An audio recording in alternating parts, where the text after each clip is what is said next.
Hi, today I wanted to talk about trusting God when it makes absolutely no sense, which does not help people want to trust when they're already struggling through things like trauma or just pain or just insecurities that they might be living in or having.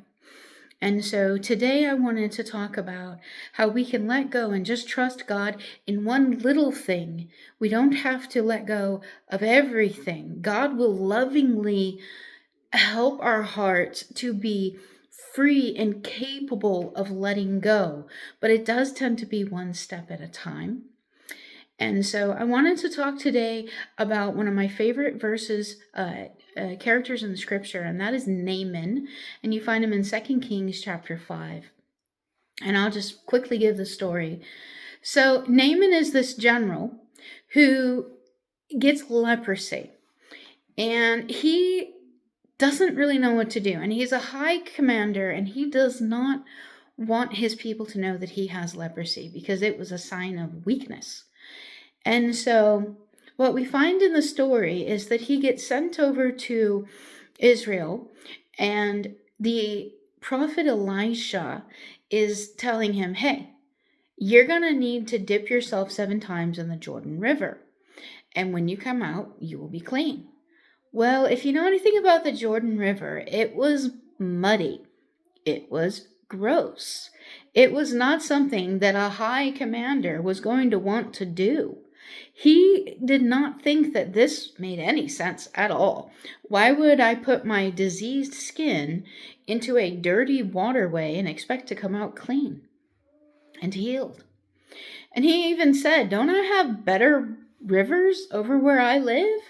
And you want me to do this? Like, this doesn't make any sense. And so he actually shook his head and he walked away.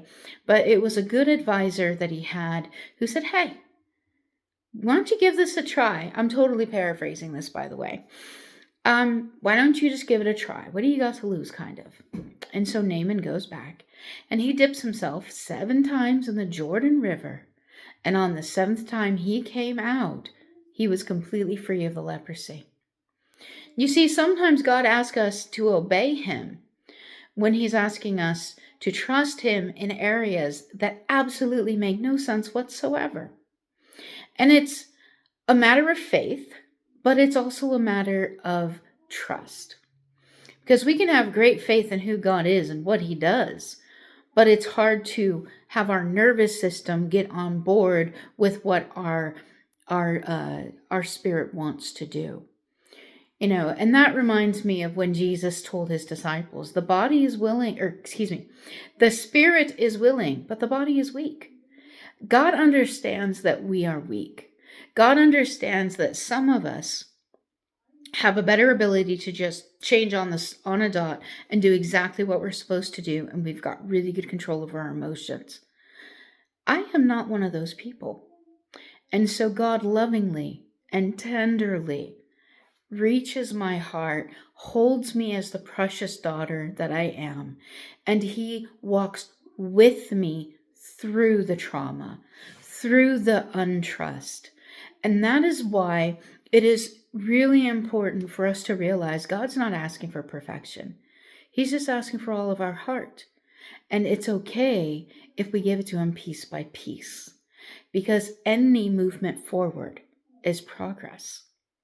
So I wanted to share that. And I wanted to also talk about how, because God lovingly met Naaman in the muddy banks of the Jordan River, he was able to not just change his physical leprosy, but he changed his spiritual leprosy.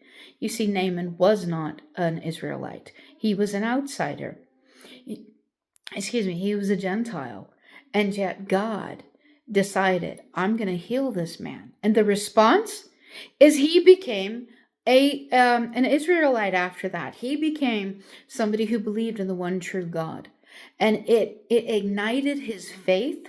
And we don't know what happened after that because scripture doesn't tell us.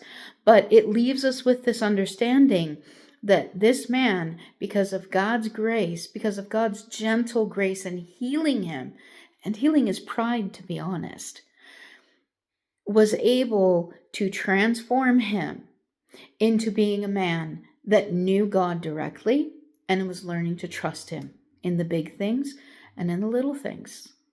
So that's my encouragement. If you have one thing that God is asking you to let go, I encourage you to do it, even if it doesn't make sense. But you have to know that it's God's voice. You have to understand and know for sure. Don't go off and do wild things, and especially anything that is counter to Scripture.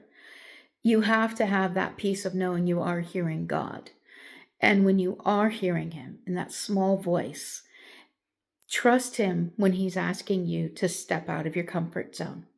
Because there is no growth in the comfort zone, and there is no comfort in the growing zone. And honestly, that's where the beauty is if we were comfortable, we'd think we're doing it all on our own. But because we're not comfortable, we're relying wholly on the one who's doing it all. So, God bless you all. I hope that this continued message on walking through trauma and learning to trust is a blessing to you, as it's being a blessing to me to put together this message in this series. And I hope that you have a wonderful day. God bless. Bye.